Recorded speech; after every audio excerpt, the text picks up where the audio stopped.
ఒక్కసారి వీడియో చూడండి. కన్న కొడుకును ఓ తండ్రి పోలీసులకు స్వయంగా అప్పగించినటువంటి సందర్భం ఏదైనా ఉందా? వాళ్ళ కన్న కొడుకును నేను తీసుకుపోయి విచారణకు సహకరించాలని చెప్పి నాకు సమాచారం వచ్చిన వెంటనే నా కొడుకును అప్పచెప్పిన. ఒకవేళ సరెండర్ చేస్తే వాళ్ళ పిల్లవాడిని వాళ్ళ ఇంట్లో పెట్టుకొని పోలీసులను పిలిపించి అప్పచెప్తారు. అప్పజెన్షన్ మీ ఇల్లా నా ఇల్లా? రోడ్డు మధ్యలో పోలీసులు నాకాబందీ చేసి వెహికల్స్ని చెక్ చేస్తున్నప్పుడు అప్పా జంక్షన్లో బండి భగీరథ పోలీసులకు చిక్కిండు. ఇది మా పోలీసులు నాకు చెప్పింది.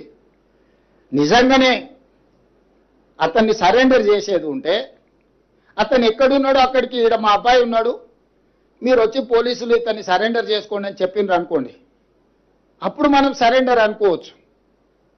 రోడ్డు మధ్యలో పోలీసులు అతన్ని కస్టడీలోకి తీసుకొని మేము అరెస్ట్ చేసినామని పోలీసులు చెప్తుంటే నేను పోలీసుల మాట నమ్మాలనా లేకపోతే రాజకీయ నాయకుల మాట నమ్మాలనా? మీరు చెప్పండి.